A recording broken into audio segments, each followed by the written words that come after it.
This young woman was forced to have an abortion. She doesn't want to be identified. She's too ashamed and afraid of her family. But she is eager to tell her story. It wasn't just my husband.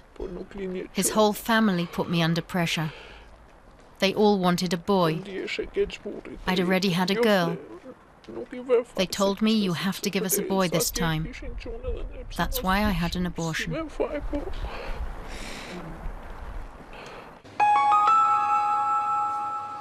In Albania, an ultrasound test can determine whether a child lives or dies. Dr. Aryan Prodani in Durrës Hospital is familiar with the fears of his pregnant patients who are under great pressure to produce a male heir. In my experience, it's mainly the men who want to have a boy much more than a girl. We accompany Dr. Prodani to the maternity ward. Here a shocking trend is revealed. It's the same all over Albania. For every 110 boys, just 100 girls are born. The numbers are the result of a shameful practice.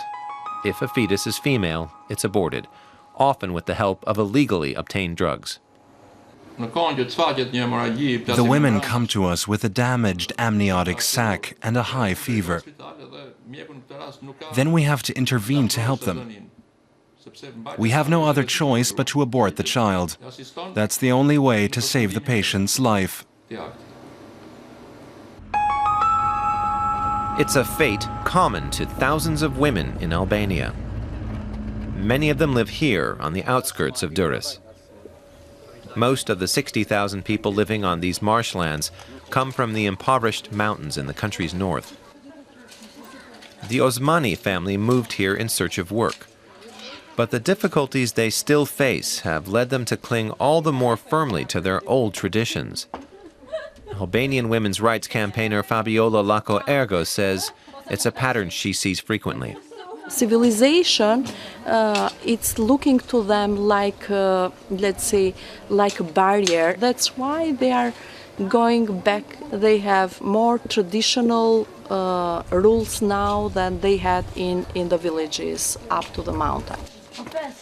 The rules are determined by the Kanun, ancient Albanian common law governing conduct. Women are worth less than men, limited to doing domestic work and subject to male dominance. While we were filming, we didn't see a single adult male. They're supposedly all out earning money. But even when they're not at home, patriarchy rules the roost here. When I had a son, the whole village was happy. The men fired their guns in the air. It sounded like a war. But the same mentality caused torment for this woman. She was 4 months pregnant when her husband brought her to a house in the Albanian capital, Tirana. My husband took me to a building in the city that looked like a hospital, but I don't think it was one. I was in a white room, and then I was just in pain. I can't remember anything else.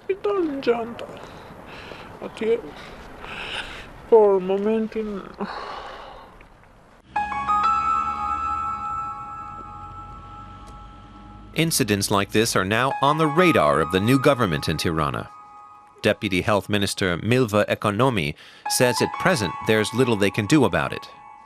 But she does admit that it's a problem. Yes, in a way, yes. Not in a way, but yes. And this means that we have to work hard for improving that. And this means that we have to coordinate better and much more with other institutions and agencies in the country. For this woman, though, any future action will come too late.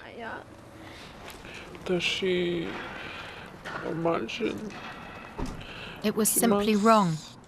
I should never have done it. And I would never do it again, even if that meant I had to leave my family. The only important thing is that children are healthy, regardless of whether they're male or female. Activist Fabiola Lako Ergo is trying to help this woman recover from the trauma she shares with thousands of others. Albanian women who are forced to abort their children just because they're female.